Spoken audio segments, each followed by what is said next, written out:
నమస్కారం. A1 Telugu first news TV వార్తలకు స్వాగతం. ముందుగా వార్తల్లోని ముఖ్యాంశాలు. కేసీఆర్ హరీష్ రావులపై కవిత సంచలన వ్యాఖ్యలు. కేసీఆర్ సభకు రాకపోవడం సరికాదన్న కవిత, ఒక కూతురిగా తన రక్తం ఉడుకుతోందని వ్యాఖ్య. హరీష్ పైన విమర్శలు చేసిన కవిత.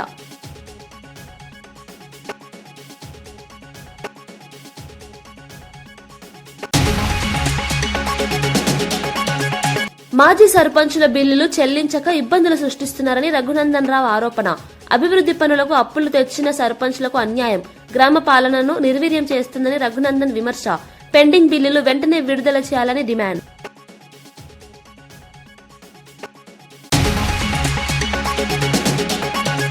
రాజముద్రతో కొత్త పట్టదారు పాస్ పుస్తకాల పంపిణీ, వ్యక్తుల ఫోటోల విధానానికి స్వస్తి పలికిన ప్రభుత్వం.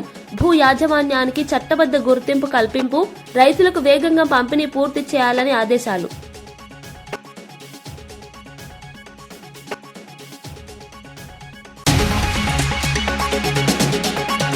ప్రతిపక్షాన్ని మాట్లాడనివ్వడం లేదన్న హరీష్ రావు, మైక్ కట్ ప్రజాస్వామ్యంపై దాడి అని వ్యాఖ్య. ప్రతిపక్షాన్ని మాట్లాడనివ్వడం లేదన్న హరీష్ రావు, మైక్ కట్ ప్రజాస్వామ్యంపై దాడి అని వ్యాఖ్య. స్పీకర్ పక్షపాతంపై తీవ్ర విమర్శలు. అసెంబ్లీ సమావేశాల బహిష్కరణ ప్రకటించిన బీఆర్ఎస్. కృష్ణా జిల్లా నేషనల్ హైవే సమస్య త్వరలో పరిష్కారం అన్న చిన్ని. హైవే అధికారులతో సమావేశమైన ఎంపీ కేసినేని చిన్ని. రహదారుల సమస్యలను అధికారుల దృష్టికి తీసుకువెళ్లిన ఎంపీ. విజయవాడ పరిసర రహదారి సమస్యలపై ప్రభుత్వం చర్యలు తీసుకుందని హామీ. ముఖ్యంగా విజయవాడ పరిసర ప్రాంతాల్లో జాతీయ రహదారులపై ప్రజలు ఎదుర్కొంటున్న ఇబ్బందులను వివరించారు. అభివృద్ధి పనులు వేగవంతం చేయాలని, భద్రతా చర్యలు మరింత పటిష్టం చేయాలని అధికారులను కోరినట్లు తెలిపారు. ప్రజలకు సౌకర్యవంతమైన రహదారి వ్యవస్థ కల్పించడమే తమ లక్ష్యమని, ఇందుకు కేంద్ర ప్రభుత్వ సహకారంతో చర్యలు చేపడతామని కేసినేని చిన్ని వెల్లడించారు. రహదారి సమస్యల పరిష్కారంతో జిల్లా అభివృద్ధికి మరింత ఊతం లభిస్తుందని ఆశాభావం వ్యక్తం చేశారు. నేషనల్ హైవే అధికారులతో కూర్చోవడం జరిగింది. పలు సమస్యలు అధికారుల దృష్టిలో పెట్టడం జరిగింది. ఆల్రెడీ కొన్ని సమస్యలు అంతకుముందు పరిష్కరించినాయి. వాటిల్లో చిన్న చిన్న ప్రాబ్లమ్స్ కూడా వారి ముందుకు తీసుకువచ్చిన వాటిని పరిష్కరిస్తామని వారు తెలియజేయడం జరిగింది. ఈ సమావేశం చాలా ఫ్రూట్ఫుల్గా జరిగింది. తప్పకుండా నేషనల్ హైవే సమస్యలు, ఉమ్మడి కృష్ణా జిల్లాలో సమస్యలు అతి త్వరలో ప్రజల కష్టాలు గట్టెక్కుతాయని తెలియజేసుకుంటారు. గ్రామాల అభివృద్ధి కోసం అప్పులు తెచ్చి పనులు చేసిన మాజీ సర్పంచులను కాంగ్రెస్ ప్రభుత్వం నట్టెట్ట ముంచుతోందని మెదక్ ఎంపీ రఘునందన్ రావు తీవ్ర ఆరోపణలు చేశారు. గ్రామాల్లో రోడ్లు, డ్రైనేజీలు, తాగునీటి సమస్యల పరిష్కారం కోసం అప్పట్లో సర్పంచులు వ్యక్తిగతంగా అప్పులు తెచ్చి అభివృద్ధి పనులు చేశారని చెప్పారు.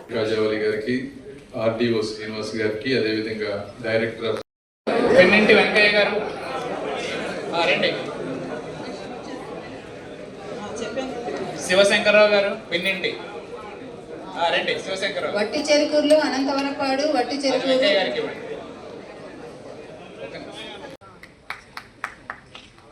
మీరు మొట్టమొదటి జగన్మోహన్ రెడ్డి గారి గురించి మీ అందరికీ తెలుసు. ఎందుకంటే నాకంటే మీరే ఎక్కువగా అనుభవించారు. ఆ పాస్ పుస్తకాల మీద వారి బొమ్మ ఉన్నప్పుడు ఎంతో మంది బాధపడినటువంటి విషయం. అంటే పాస్ పుస్తకాలు మార్చడమే కాదు, ఆ రోజున సర్వే రాళ్ల కోసం దాదాపుగా 680 కోట్ల రూపాయలు, అదేవిధంగా ఈ పాస్ పుస్తకాలు మార్చడం కోసం అంటే వారి బొమ్మ వేసుకోవడం కోసం 15 నుంచి 20 కోట్లు దాదాపు సుమారుగా మొత్తం 700 కోట్ల రూపాయలు ఖర్చు పెట్టారు. 700 కోట్ల రూపాయల ప్రజాధనాన్ని కేవలం ఒక వ్యక్తి అంటే ఆయనే శాశ్వతం అనుకొని ఆ విధంగా వేసిన విధానం. 700 కోట్ల రూపాయలతో ఎన్ని అభివృద్ధి చేశారు. ఎప్పుడు మెడికల్ కాలేజీ అని అడుగుతారు. 2-3 మెడికల్ కాలేజీలు అయిపోయి, గ్రామాల్లో కొన్ని 100 గ్రామాల్లో రోడ్లు అయ్యాయి. సో రకరకాలుగా చేయొచ్చు. అయినప్పటికీ వారు చేశారు. ఏదేమైనప్పటికీ ఈ రోజున మళ్ళీ గౌరవ ముఖ్యమంత్రి గారు చంద్రబాబు నాయుడు గారు దీన్ని ఈ విధానం కాదు, వ్యక్తులు శాశ్వతం కాదు, రైతులు శాశ్వతం, భూమి శాశ్వతం అనే ఉద్దేశంతో మళ్ళీ ఈరోజు మళ్ళీ దీనికోసం 15-20 కోట్లు ఖర్చు పెట్టినట్టున్నారు. ఈ ఖర్చు పెట్టాల్సి వచ్చింది, తప్పదు. ఈ ఖర్చు పెట్టడం ఇది ఒక విధానం. ఈ రోజు అందరికి ఇవ్వటం అనేది, అవేర్నెస్ చేయటం అనేది. దానికన్నా ఇంకో ముఖ్యమైన విషయం ఏంటంటే భారతదేశంలో వస్తున్నటువంటి సంస్కరణలు. ఈ ల్యాండ్ రికార్డ్స్ అనే డిపార్ట్మెంట్ నాకెందే ఉంది రూరల్ డెవలప్మెంట్లోనే. మేమే చాలా కొన్ని తీసుకొస్తా ఉన్నాం. అయితే నేను రాకముందే ఈ సర్వే రీసర్వే చేయాలనేటువంటిది ఒక ఆలోచన చేసి ఈ విధంగా ప్రతి గ్రామంలో ప్రతి భూమికి చిన్న చిన్న ఇష్యూలు ఉన్నాయి కాబట్టి వీటిని శాశ్వతంగా అంటే 70-80 సంవత్సరాల క్రితం బ్రిటిష్ వారు సర్వే చేసి ఇచ్చినటువంటి హద్దులవి. అయితే ఇప్పుడు లేటెస్ట్ టెక్నాలజీస్ వచ్చినాయి. టెక్నాలజీ ఏంటి? ఒకటి డ్రోన్స్ వచ్చినాయి, పైన డ్రోన్ ద్వారా సర్వే చేయటం. రెండోది ఇంతకుముందు చైన్స్ పెట్టి కొలిచేవాళ్ళు, అలా కాకుండా రోవర్స్ పెట్టి కరెక్ట్గా స్పాట్ని ఐడెంటిఫై చేసి 2 నుంచి 3 సెంటీమీటర్ల లోపు హద్దులు ఇబ్బంది లేకుండా చేసి ఒకసారి పరిపూర్ణంగా దేశం మొత్తం సర్వే చేసి ఈ రికార్డులన్నీ డిజిటలైజ్ చేసి వీటన్నిటినీ సెంట్రల్ గవర్నమెంట్ రాష్ట్రంలోనే కాకుండా సెంట్రల్ బాడీస్ కింద ముందు అర్బన్ బాడీస్కి ఇలాంటిది లేదు. ఇవి 2 ప్రోగ్రామ్స్ తీసుకొచ్చి గ్రామాల్లో ఇవన్నీ చేయబట్టి మా డిపార్ట్మెంట్ ఆంధ్రప్రదేశ్ ఇందులో నంబర్ 1 గా ఉంది. 490 కోట్ల రూపాయలు మనం ఇది చేయడం వల్ల, ఈ గ్రామాల్లో ఈ సర్వే చేయడం వల్ల రాష్ట్రానికి ఇన్సెంటివ్ గా కూడా డబ్బులు తీసుకున్నాం. మనం వేరే రాష్ట్రం ఏది కూడా ఇంతవరకు ముందుకొచ్చి ఇంత అద్భుతంగా చేయలేదు. అయితే ప్రభుత్వం మారిన తర్వాత ఆ బిల్లులను విడుదల చేయకుండా సర్పంచ్లను ఆర్థికంగా ఇబ్బందులకు గురి చేస్తున్నారని విమర్శించారు. అభివృద్ధి పనులు చేసిన వారిని ఆదుకోవాల్సిన బాధ్యత ప్రభుత్వానిదేనని ఆయన గుర్తు చేశారు. గ్రామ స్థాయిలో పాలనను నిర్వీర్యం చేసే విధంగా ప్రభుత్వం వ్యవహరిస్తోందని మండిపడ్డారు. వెంటనే పెండింగ్ బిల్లులు చెల్లించి మాజీ సర్పంచ్లకు న్యాయం చేయాలని డిమాండ్ చేశారు. ఈ అంశంపై గ్రామీణ ప్రాంతాల్లో తీవ్ర అసంతృప్తి నెలకొందన్నారు. సర్పంచ్లకు రావాల్సినటువంటి పెండింగ్ బిల్లులు లేదా గ్రామ పంచాయతీ పరిధి లోపల గత ప్రభుత్వ హయాంలో పనిచేసినటువంటి సర్పంచ్లకు రావాల్సినటువంటి బిల్లుల మీద నిజాయితీ ఉంటే ఈ రాష్ట్ర ముఖ్యమంత్రి గారు చర్చ పెట్టాలి. ఏమంటారు? అసెంబ్లీ స్టార్ట్ కాగానే ఎన్ని రోజులైనా చర్చిస్తాం, ఎన్ని సమస్యలైనా చర్చిస్తాం, కానీ అసలు సమస్య మాట్లాడుకున్నట్టు పక్కకు పెట్టి వ్యక్తిగతంగా బూతులు తిట్టుకునే కార్యక్రమానికి అసెంబ్లీని వేదిక చేయొద్దని రాష్ట్ర ప్రభుత్వానికి ప్రతిపక్ష నాయకులకు ఇద్దరు కూడా నేను అప్పీల్ చేస్తా ఉన్నా. వేడుకలు చేయడానికేమో 1000 కోట్లు ఖర్చు పెడతారు, ఫ్యూచర్ సిటీ కట్టేదానికేమో 1,00,000 కోట్లు అని చెప్తారు. సర్పంచ్కి 10 లక్షలు బిల్లు ఇర్రా బాబు అంటే సర్పంచ్లకు బిల్లులు ఇచ్చేటువంటి స్తోమత లేకుండా కాంగ్రెస్ ప్రభుత్వం పోతా ఉంది. ఇది దురదృష్టకరం.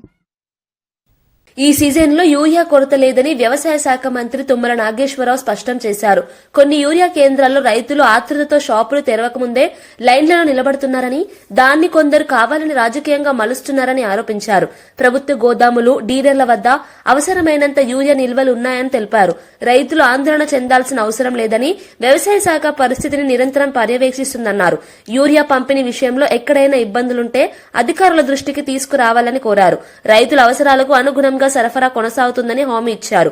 యూరియా అంశాన్ని రాజకీయం చేయడం సరికాదని మంత్రి హెచ్చరించారు. ద్వారా యూరియా ఈ రాష్ట్ర రైతాంగానికి సప్లై చేయడానికి రాష్ట్ర ప్రభుత్వం సిద్ధంగా ఉంది. ఈ రోజు కూడా ఇంకా 2 లక్షల టన్నులు బఫర్ స్టాకు ఈ రాష్ట్రంలో మార్కెట్ దగ్గర ఉంది అధ్యక్ష. కాబట్టి ఎక్కడో 15-20 వేల సెంటర్లలో 2-3 సెంటర్లలో రైతులు ఆదుర్దాపడో లేకపోతే కావాలనో షాప్ ఓపెన్ చేయకముందే వెళ్ళి క్యూలో నుంచుంటే దాన్ని రాజకీయం చేసి పబ్బం గడుపుకోవాలంటే అది సాధ్యం కాదు. మూసీ నది సుందరీకరణ ప్రాజెక్టును 5 జోన్లుగా విభజించినట్లు మంత్రి శ్రీధర్ బాబు వెల్లడించారు. తొలి విడతగా 21 కిలోమీటర్ల మేర చేపట్టే పనులకు 4 వారాల్లో డీపీఆర్ సిద్దం చేస్తామని తెలిపారు. ఈ ప్రాజెక్టును 2 ఏళ్లలో పూర్తి చేయడమే లక్ష్యంగా ప్రభుత్వం ముందుకు వెళ్తోందన్నారు. మూసీ నది పునరుజ్జీవనం ద్వారా హైదరాబాద్ నగర ముఖ చిత్రమే మారుతుందని ధీమా వ్యక్తం చేశారు. పర్యావరణ పరిరక్షణతో పాటు నగర ప్రజలకు మెరుగైన జీవన ప్రమాణాలు అందించడమే ఈ ప్రాజెక్టు ఉద్దేశమని వివరించారు. డ్రైనేజీ, మురుగునీటి శుద్ది, గ్రీన్ బెల్ట్స్ ఏర్పాటు వంటి అంశాలపై ప్రత్యేక దృష్టి సారిస్తామని చెప్పారు. మూసీ ప్రాజెక్టు హైదరాబాద్ కు గర్వకారణంగా నిలుస్తుందని మంత్రి తెలిపారు. Lots of exercise has been done. Now the DPR is on the process and DPR will be completed in next 4 weeks. And we are hopeful and we are taking very serious steps that the works will begin in February, March of 2026. And we have a plan, but at any cost, the zone 1 should be completed by 2 years. Zone 1. Zone 1 is, phase 1 is 1 kilometer. अब बताया वो Anantagiri hills से 21 kilometers till Gandhi, this thing. Gruhajyothi పథకం ద్వారా 52.82 లక్షల కుటుంబాలు లబ్ది పొందుతున్నాయని deputy CM Bhatti Vikramarka వెల్లడించారు. 200 యూనిట్ల వరకు ఉచిత విద్యుత్ అందించే ఈ పథకం ద్వారా రాష్ట్ర ప్రభుత్వం ఇప్పటి వరకు 3,593.17 కోట్లను విద్యుత్ సంస్థలకు చెల్లించిందని శాసన మండలిలో తెలిపారు. ఎస్పీడీసీఎల్ పరిధిలో 25.35 లక్షల కుటుంబాలు, ఎన్పీడీసీఎల్ పరిధిలో 27.46 లక్షల కుటుంబాలు లబ్ది పొందుతున్నాయని వివరించారు. పేద మధ్య తరగతి కుటుంబాలపై విద్యుత్ భారం తగ్గించడమే ప్రభుత్వ లక్ష్యమన్నారు. సంక్షేమ పథకాలను ఆర్థిక క్రమశిక్షణతో అమలు చేస్తున్నామని స్పష్టం చేశారు. గృహజ్యోతి పథకం ప్రజల్లో మంచి స్పందన పొందుతోందని తెలిపారు. ఇప్పుడున్నటువంటి ప్రభుత్వం ఈ 200 యూనిట్ల వరకు పెద్ద ఎత్తున రాష్ట్ర వ్యాప్తంగా అమలు చేస్తున్నటువంటి మాట వాస్తవం అధ్యక్ష. ఒక కుటుంబాన్ని యూనిట్గా తీసుకొని ఇస్తున్నాం కాబట్టి మహిళలందరికీ వర్తిస్తున్నట్టే ఇది 200 యూనిట్ లోపల వాడకందారులందరికీ.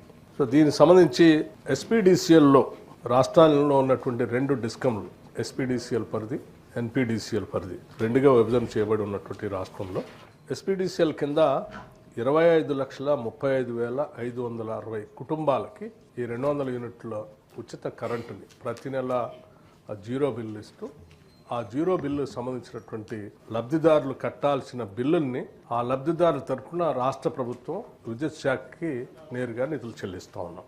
అట్లాగే ఎన్పీడీసీఎల్లో కూడా 27,46,938 కుటుంబాలకి ఈ 200 యూనిట్ల ఉచిత కరెంటుని అమలు చేస్తూ ఉన్నాం. మొత్తంగా వెరసి రాష్ట్రంలో 52,72,498 కుటుంబాలు ఈ 200 యూనిట్ల విద్యుత్ శాఖకు సంబంధించి ఉచితంగా ఈరోజు లబ్ధి పొందుతూ ఉన్నారు. దీనికి సంబంధించి 3/2024 నుండి 12/2025 వరకు రాష్ట్ర ప్రభుత్వం మొత్తంగా దీనికైనటువంటి ఖర్చు కట్టింది 3,593.17 కోట్లు. ఈ రాష్ట్ర ప్రజలందరూ 200 యూనిట్లు వాడకందారులందరి తరఫున విద్యుత్ శాఖకి రాష్ట్ర ప్రభుత్వం భరించినటువంటి భారం అధ్యక్ష. ఇది రాష్ట్ర ప్రభుత్వం ఎక్కడ ఇబ్బంది లేకుండా ప్రతి నెల టెన్షన్గా అమలు చేస్తూ ముందుకు పోతున్నాం అధ్యక్ష. దీనివల్ల పెద్ద ఎత్తున పేద మధ్యతరగతి కుటుంబాలకి ఈ 3,993,500 యూరియా లెక్కలపై స్పష్టత ఇస్తూ బీఆర్ఎస్ చేస్తున్న గోబెల్స్ ప్రచారానికి చెక్ పెట్టామని ఎంపీ చామల కిరణ్ కుమార్ రెడ్డి తెలిపారు. రాష్ట్రంలో యూరియా నిల్వలు, సరఫరా వివరాలను అధికారిక గణాంకాలతో వెల్లడించారు. రైతుల్లో భయాందోళనలు సృష్టించేందుకు ప్రతిపక్షం తప్పుడు ప్రచారం చేస్తోందని ఆరోపించారు. ప్రభుత్వం వద్ద అవసరమైనంత యూరియా నిల్వలున్నాయని, సరఫరాలో ఎలాంటి అంతరాయం లేదని స్పష్టం చేశారు. వ్యవసాయ శాఖ కేంద్ర ప్రభుత్వంతో సమన్వయం చేసుకుంటూ ముందస్తు చర్యలు తీసుకుంటున్నామని తెలిపారు. రైతులు అపోహాలకు గురి కావద్దని సూచించారు. యూరియా అంశాన్ని రాజకీయ లాభాల కోసం వాడుకోవడం సరికాదని ఆయన విమర్శించారు. పక్కన మేము న్యాయం, ధర్మం కోసం మేము పోరాటం చేస్తాం. మాకు పోరాట పట్టిమ ఉంది అని చెప్తాం. చేయండి పోరాటం. ప్రజా సమస్యల మీద, వాస్తవాల మీద పోరాటం చేయండి. మీరేదైతే మీ బావగారు గోదావరి, కృష్ణా జలాల మీద తప్పుడు ప్రచారం, మీరు ఈరోజు వచ్చి ఆఖరికి రైతుల యూరియా మీద తప్పుడు ప్రచారం చేసే ప్రయత్నం చేస్తున్నారు. ఓ పక్కన యూరియా మీద మాట్లాడుతున్నారు, ఇంకో పక్కన కాంగ్రెస్, బీజేపీ కలిసి బీఆర్ఎస్ పార్టీని భూస్థాపితం చేయాలనుకుంటున్నాయి. తెలంగాణ ప్రజలకు తెలుసు ఎవరిని ఎవరు భూస్థాపితం చేయాలనుకున్నారో. ఎవరికి 8 పార్లమెంట్ సీట్లు ఇప్పించి గుండు సున్నా కావాలని వాళ్ళంతా వాళ్ళు అవయదానం చేసి పార్టీలో గుండు సున్నా తెచ్చుకున్నారు. కాబట్టి నేను ఒకటే చెప్తున్నా, ఈ రోజు కూడా మీకు యూరియా గురించి నేను, ఎందుకంటే మీరు తప్పుడు ప్రచారం చేస్తున్నారు కాబట్టి తెలంగాణ సమాజం ముందు ఒక పార్లమెంట్ సభ్యునిగా వాస్తవాలు పెట్టదలుచుకున్నాం. యూరియా కోసం మేము రోజు పోరాటం చేసినాం. రోజు మకర్ద్వార్ దగ్గర కూడా ధర్నా చేసి మరీ నడ్డా గారి దగ్గర నుంచి మనకు యూరియా తెప్పించినాం. 2014 తర్వాత ఈ తెలంగాణ రాష్ట్రంలో ఉన్నటువంటి రైతాంగానికి 2014 తర్వాత 2024-25 సంవత్సరానికి వానాకాల పంటకు 9.66 లక్షల మెట్రిక్ టన్నుల యూరియాను తీసుకొచ్చి రావడం జరిగింది. ఇది నేను చెప్పేది స్టాటిస్టిక్స్. ఇది వానాకాలం. యాసంగికి 10.41 లక్షల మెట్రిక్ టన్నులు. ఈ 24-25కు సంబంధించిన వానాకాలానికి, యాసంగికి మొత్తం 2014 నుంచి 2025 24 బలహీన వర్గాల అభివృద్ధికి సమగ్ర ప్రణాళికతో ప్రభుత్వం ముందుకు వెళ్తోందని మంత్రి పొన్నం ప్రభాకర్ తెలిపారు. బీసీ, ఎస్సీ, ఎస్టీ వర్గాల విద్యకు ప్రభుత్వం అత్యున్నత ప్రాధాన్యత ఇస్తుందని స్పష్టం చేశారు. త్వరలో బీసీ ప్రజాప్రతినిధులతో ప్రత్యేక సమావేశం ఏర్పాటు చేసి వారి సమస్యలు, సూచనలు తీసుకుంటామని చెప్పారు. ఆత్మగౌరవ భవనాల అంశంపై కూడా త్వరలో నిర్ణయం తీసుకుంటామని వెల్లడించారు. బలహీన వర్గాలు ఆర్థికంగా, సామాజికంగా ఎదగడమే ప్రభుత్వ లక్ష్యమని తెలిపారు. సంక్షేమ పథకాలు కేవలం ప్రకటనలకే పరిమితం కాకుండా క్షేత్రస్థాయిలో అమలు అయ్యేలా చర్యలు తీసుకుంటున్నామని చెప్పారు. ప్రతి వర్గానికి న్యాయం జరిగేలా ప్రభుత్వం బాధ్యతగా పనిచేస్తోందని మంత్రి పొన్నం ప్రభాకర్ పేర్కొన్నారు. కేటాయించిన మాట వాస్తవమే, కానీ స్థలాలను అభివృద్ధి చేసుకోవడానికి కూడా కోట్లాది రూపాయలు అవసరమయ్యేటువంటి పరిస్థితి స్థలాలు ఉన్నాయి. నెంబర్ 1 అయినప్పటికీ వాటిని ఆ స్థలాల కేటాయింపు పట్ల వెల్కమ్ చేస్తూనే తప్పకుండా ఎస్డిఎఫ్ కింద నిధులు కేటాయించినటువంటి పేపర్ వరకే పరిమితమైంది. ₹1 కూడా వర్గాలి. ఒక గొల్ల కుర్మకు సంబంధించినటువంటి వాళ్ళు గౌరవ మాజీ శాసనమండలి సభ్యుడు ఎగ్గమల్లేశం గారు స్వయంగా నిధులు చేసుకొని కట్టుకోవడం తప్ప ప్రభుత్వ పరంగా ఎక్కడ కూడా ₹1 గతంలో పేపర్ వరకే పరిమితమైనటువంటి మాట యావత్ తెలంగాణ ప్రజలకు, కుల సంఘాలకు కూడా తెలుసు. మేము ఈ ప్రభుత్వం ఏర్పడ్డ తర్వాత బలహీన వర్గాల శాఖ మంత్రిగా అన్ని కుల సంఘాలకు సంబంధించిన సమావేశాలు ఏర్పాటు చేసుకొని వాళ్ళ ద్వారా వారికి సంబంధించిన ఒక విశ్వాసం కలిగజేసే విధంగా ప్రణాళికలు తీసుకొని పోతా ఉన్నాం. వాస్తవంగా కొంత బడ్జెట్కు సంబంధించినటువంటి ఆర్థికపరమైన ఇబ్బందులు ఉన్నప్పటికీ బడ్జెట్ కేటాయింపులు, దాని తదుపరి ప్రైమరీగా ఎడ్యుకేషన్తో పాటుగా ఈ యొక్క అసోసియేషన్ సంఘాలకు సంబంధించినటువంటి స్కిల్ డెవలప్మెంట్ కావచ్చు, ఇతరత్ర ప్రోగ్రామ్స్ తీసుకోవడానికి చేసుకుంటున్నాం. దానికి సంబంధించి ఎక్కడ కూడా ప్రభుత్వం, మీరు వాళ్ళు చెప్తా ఉన్నారు బలహీన వర్గాలకు న్యాయం జరగాలి, బలహీన వర్గాలకు సంబంధించి 100% ఈ ప్రభుత్వం కాంగ్రెస్ పార్టీ సామాజిక న్యాయానికి కట్టుబడి ఉంది. అటు పార్టీ పదవులు కావచ్చు, అధికార పదవులు కావచ్చు, రాజకీయంగా కావచ్చు, లేదా అధికార వికేంద్రీకరణ లోపల కూడా తప్పకుండా బలహీన వర్గాలకు సముచిత న్యాయం కలిగజేసేదాని కొరకే మా కార్యాచరణ ఉంది అనేటువంటి మాట కూడా ఈ సందర్భంగా మనవి చేస్తున్నాం. తప్పకుండా 100% వారు కోరిన విధంగా తొందరలోనే ఒక సమగ్రమైనటువంటి ప్రణాళిక, ఈ ఏదైతే కేటాయింపబడ్డటువంటి ఏర్పడ్డ కార్పొరేషన్ ఉన్నాయో వాటికి సంబంధించి శాశ్వత సిబ్బందిని ఏర్పాటు చేయడంతో పాటుగా శాశ్వత కార్యాచరణ, ఆయా వర్గాల స్కిల్ డెవలప్మెంట్ కావచ్చు, లేదా భవిష్యత్తులో వాళ్ళ కాళ్ళ మీద వాళ్ళు నిలబడడానికి ముందుకు తీసుకుపోయే ప్రయత్నం చేస్తున్నాం. నిధులు కేటాయించినాము. దానికి సంబంధించినటువంటి ప్రణాళికలతోటి వాస్తవంగా నిధులన్నీ గతంలో ఒక స్కీమ్ ద్వారా క్షేత్రస్థాయి దాకా తీసుకోబోలేనప్పటికీ ఆ పథకం ఆగిపోయి ఉన్నది. పథకం మళ్ళీ తొందరలోనే మార్చి లోపల దాన్ని ప్రకటించిన విధంగా నిధులు ఖర్చు చేస్తామనేటువంటి మాటను గౌరవ సభ్యులందరూ కూడా తెలిపారు. కేసీఆర్ ను ముఖ్యమంత్రి రేవంత్ రెడ్డి విమర్శిస్తున్న తీరు తనకు తీవ్ర ఆవేదన కలిగిస్తోందని తెలంగాణ జాగృతి అధ్యక్షురాలు కల్వకుంట్ల కవిత అన్నారు. కేసీఆర్ చేసిన త్యాగం, ఉద్యమ ఫలితంగానే తెలంగాణ రాష్ట్రం ఏర్పడిందని ఆమె గుర్తు చేశారు. అసెంబ్లీకి కేసీఆర్ వచ్చి ఆరోపణలు చేసే వారి నోర్లు మూయించాలని కోరారు. సభలో బబుల్ షూటర్లతో సమాధానాలు చెప్పడం వల్ల ప్రజలకు నిజాలు అర్థం కావడం లేదని వ్యాఖ్యానించారు. అక్రమాలకు పాల్పడిన వారిని డెప్యూటీ ఫ్లోర్ లీడర్లుగా నియమించడం దురదృష్టకరమన్నారు. కేసీఆర్ అసెంబ్లీకి రాకపోతే పార్టీని ఎవ్వరూ కాపాడలేరని తీవ్ర వ్యాఖ్యలు చేశారు. తెలంగాణ రాజకీయాల్లో జరుగుతున్న పరిణామాలపై ఆమె వ్యాఖ్యలు ప్రాధాన్యత సంతరించుకున్నాయి. 10 ఏళ్ల బీఆర్ఎస్, 2 ఏళ్ల కాంగ్రెస్ లో కూడా పాలమూరు రంగారెడ్డి ప్రాజెక్ట్ అనేటటువంటిది 1 ఎకరానికి కూడా నీళ్లు ఇవ్వలేకపోయినటువంటి మాట 100% వాస్తవం. అయితే 10 సంవత్సరాలు బీఆర్ఎస్ ఈ ప్రాజెక్టు సాగదీసిందని చెప్పి నిన్న గౌరవ ముఖ్యమంత్రి గారు ఏవైతే విమర్శలు చేసినారో అవి మాత్రం నేను తీవ్రంగా ఖండిస్తా ఉన్నాను. ఎందుకంటే ఒక ఉద్యమ నాయకుడిని పట్టుకొని టెర్రరిస్ట్ కసబ్తో కంపేర్ చేస్తూ ఒకసారి ఉరేయాలి, రాళ్లతో కొట్టాలి అనేటటువంటి మాటలు ఏవైతే మాట్లాడిందో అది ముఖ్యమంత్రి పదవిలో ఉన్నటువంటి వ్యక్తులు మాట్లాడే మాటల్లాగా లేవు. దీన్ని మేము చాలా తీవ్రంగా ఖండిస్తా ఉన్నాం. మరి ప్రత్యేకించి నేను కేసీఆర్ గారి బిడ్డగా రేవంత్ రెడ్డి గారు అట్లాంటి మాటలు మాట్లాడుతూ ఉంటే నా రక్తం మరిపోతా ఉంది. ఎందుకోసం అంటే చేసినటువంటి ఉద్యమం, చేసినటువంటి త్యాగం, వచ్చినటువంటి రాష్ట్రం డెఫినెట్ గా కేసీఆర్ గారి ఉద్యమ ఫలితమే. మరి వాళ్ళ అదే రాష్ట్రానికి ముఖ్యమంత్రి అయినటువంటి వ్యక్తి కేసీఆర్ గారి చిత్తశుద్ధిని శంకిస్తా ఉంటే నేను రిక్వెస్ట్ చేస్తా ఉన్నాను, కేసీఆర్ గారే డైరెక్ట్ గా హౌస్ కు వచ్చి మరి ఇటువంటి ఆరోపణలు చేసేటటువంటి వాళ్ళ నోర్లన్నీ మూతపడేలాగా చేయాలి. ఎందుకంటే సోర్స్ జూరాల నుంచి శ్రీశైలం ఎందుకు మార్చారు అనేది కేసీఆర్ గారికే బాగా తెలుసు. అట్లా కాకుండా ఈ బబుల్ షూటర్స్ గా చెప్పుకునేటటువంటి వాళ్లకు డిప్యూటీ ఫ్లోర్ లీడర్ పదవులు ఇచ్చి మరి వారితో జవాబు చెప్పిద్దామంటే ప్రజలకైతే విషయం అర్థం కాదు, మ్యాటర్ పోదు. మరి బబుల్ షూటర్ల వల్లనే ఈ ట్రబుల్ అంతా వచ్చింది. ఈ బబుల్ షూటర్ల వల్లనే మొదటి ప్యాకేజ్ దెబ్బపడ్డది. ఈ బబుల్ షూటర్ వల్లనే పాలమూరు రంగారెడ్డి లాంటి ప్రాజెక్టులు చాలా పెద్ద ఎత్తున ఇబ్బంది పడ్డాయి. మళ్ళా వాళ్ళకే పెత్తనం ఇచ్చి వాళ్ళకే డిప్యూటీ లీడర్లు ఇచ్చి మరి అసెంబ్లీకి కేసీఆర్ గారు రాకపోతే మాత్రం బీఆర్ఎస్ పార్టీని ఆ భగవంతుడు కూడా కాపాడలేడు. In the interest of the people of Telangana KCR గారు వస్తే బాగుంది. ఎందుకు మాటలు పడాలి? తెలంగాణ ఉద్యమంతో సంబంధం లేనటువంటి వ్యక్తులు, ఏదో అనుకోకుండా అందలం ఎక్కినటువంటి వ్యక్తులతోని కేసీఆర్ గారు మాటలు పడే అగత్యం రాకూడదని ఒక బిడ్డగా నేను చెప్తా ఉన్నాను. అది పక్కన పెడితే రాజకీయంగా ఈ 2 సంవత్సరాల్లో అధికారంలో కాంగ్రెస్ కూడా ఒక్క ఎకరానికి కూడా పాలమూరులో అదనంగా నీళ్లు ఇవ్వలేదు. ముఖ్యమంత్రి గారు నిన్న ప్రెస్ మీట్ పెట్టి చాలా మాటలు మాట్లాడిండ్రు, చాలా ప్రగల్భాలు పలికిండ్రు. నిజంగా మీరు పాలమూరు బిడ్డ అయి ఉంటే సరే, పాలమూరు రంగారెడ్డికి రకరకాల లీగల్ కాంప్లికేషన్స్ ఉండొచ్చు. ప్రతిపక్షంగా ముఖ్యమంత్రిని విమర్శిస్తే అసెంబ్లీలో మైక్ ఇవ్వకపోవడం ప్రజాస్వామ్యానికి విరుద్దమని మాజీ మంత్రి జగదీష్ రెడ్డి మండిపడ్డారు. సభకు ముఖ్యమంత్రి పొగడ్తలు చెప్పేందుకు రాలేదని, ప్రజల తరఫున ప్రశ్నలు అడగడానికే వచ్చామని స్పష్టం చేశారు.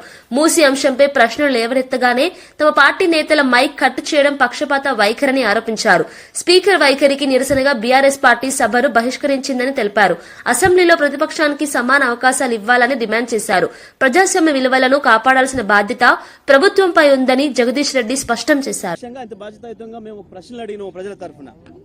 మేము ప్రజల తరఫున ఉంటాం, మేము మిగతా కార్యక్రమాలు మీరు చేసుకోండి, కానీ పేద ప్రజల ఇండ్లు కూలగొడితే మాత్రం మేము వాళ్ళ వెంట ఉంటామని చెప్పి చాలా స్పష్టంగా చెప్పారు. మా పాలసీ అది. ఆ తర్వాత ముఖ్యమంత్రి ఇష్టం వచ్చినట్టు దాడి చేసేసి మాకు అవకాశం ఇవ్వకుండా ఇంకొక ప్రతిపక్షానికి అవకాశం ఇచ్చేసేసి మూసేస్తున్నప్పుడు మేము మా 2వ శాసనసభ్యురాలు, మా ఇంకో ఉపనాయకురాలు సబితా ఇంద్రారెడ్డి గారికి అవకాశం వస్తే వారు మూసి ప్రస్తావన తేగానే స్పీకర్ గారు మైక్ కట్ చేస్తారు. సునీతా లక్ష్మారెడ్డి గారికి అవకాశం ఇచ్చి వారు మాట మొదలు పెట్టక ముందే మళ్ళీ కట్ చేసిండ్రు. మా ఇంకో డిప్యూటీ లీడర్ గారు తలసాని శ్రీనివాస్ యాదవ్ గారు, సీనియర్ నాయకులు, వారు మాట్లాడి ఇది పద్ధతి కాదు, శాసనసభను ఇట్లా నడిపితే ఎట్లా, మా సభ్యులు ఒక్క మాట కూడా అనలేదు. ముఖ్యమంత్రి గారు వారు ఇష్టం వచ్చిన పద్ధతుల్లో మాట్లాడినరు, ఇది సరైనది కాదు అని చెప్పి వారు మాట్లాడుతుంటే వారు మైక్ కట్ చేసారు. చివరికి మళ్ళీ మేమందరం డిమాండ్ చేస్తే హరీష్ రావు గారికి మైక్ ఇచ్చి దాన్ని కూడా కట్ చేసేసి మీరు ముఖ్యమంత్రిని విమర్శ చేస్తే నేను మైక్ ఇవ్వను అని చెప్పి మాట్లాడితే అసలు ఇది మన ప్రజాస్వామ్యమేనా, సభ నడిపే విధానమేనా? ఇది ముఖ్యమంత్రిని విమర్శించకపోతే ముఖ్యమంత్రి డబ్బా కొట్టడానికి వస్తుందా ప్రతిపక్షం ఎక్కడన్నా? ప్రతిపక్షానికి స్పీకర్ గారు నిర్దేశిస్తాడా ఏం మాట్లాడాలో? ముఖ్యమంత్రిని పొగుడుతూ మాట్లాడమని స్పీకర్ గారు రాసిచ్చింది చదవడానికి వస్తుందా సభకి ఎక్కడైనా ఎవరైనా ప్రతిపక్షం?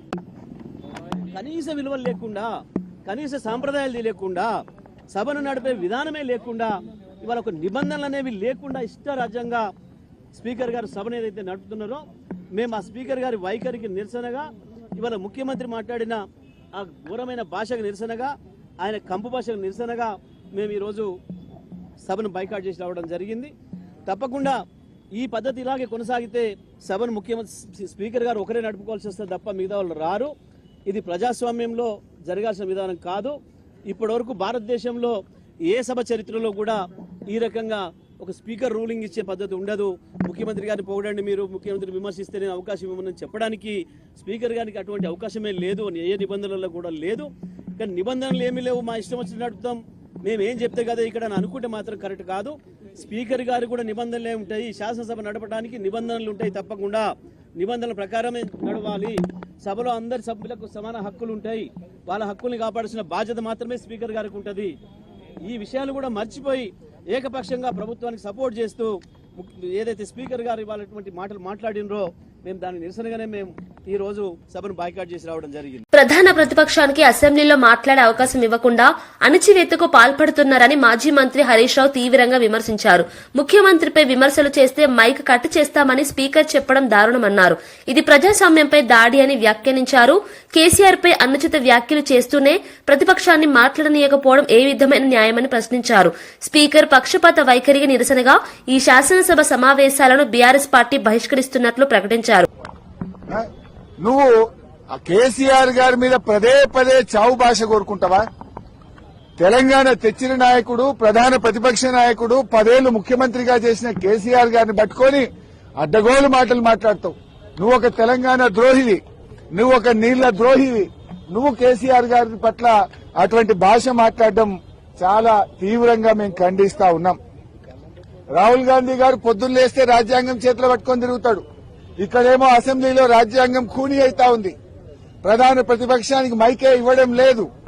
అందువల్ల మేమందరం కూడా ఇక ఈ శాసనసభలో కూర్చున్నా వేస్తూ మైక్ ఇవ్వకుండా ముఖ్యమంత్రిని తిట్టద్దంటాడు. స్పీకర్ గారు ఆన్ రికార్డ్ అక్కడ కూర్చొని మీరు ముఖ్యమంత్రి గారి మీద విమర్శ చేయొద్దు అంటాడు. అనొచ్చా అట్లా స్పీకర్? ముఖ్యమంత్రి గారి మీద మీరు మాట్లాడితే మీ మైక్ కట్ చేస్తా అంటాడు. మరి మేము ఉండేందుకు అసెంబ్లీలో? స్పీకర్ గారి పక్షపాత వైఖరికి నిరసనగా ఈ శాసనసభ ఈ సెషన్ ను బీఆర్ఎస్ పార్టీ బహిష్కరించాలని నిర్ణయం తీసుకున్నది. స్పీకర్ గారు వార్తలు ముగించే ముందు ముఖ్యాంశాలు మరోసారి. కేసీఆర్ హరీష్ రావులపై కవిత సంచలన వ్యాఖ్యలు. కేసీఆర్ సభకు రాకపోవడం సరికాదన్న కవిత, ఒక కూతురిగా తన రక్తం ఉడుకుతోందని వ్యాఖ్య. హరీష్ పైన విమర్శలు చేసిన కవిత.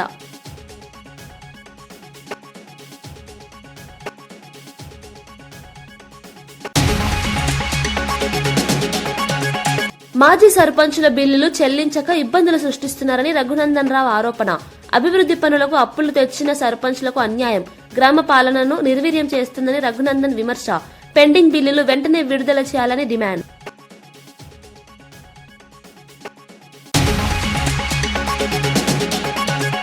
రాజముద్రతో కొత్త పట్టదారు పాస్ పుస్తకాల పంపిణీ, వ్యక్తుల ఫోటోల విధానానికి స్వస్తి పలికిన ప్రభుత్వం. భూ యాజమాన్యానికి చట్టబద్ధ గుర్తింపు కల్పింపు, రైతులకు వేగంగా పంపిణీ పూర్తి చేయాలని ఆదేశాలు.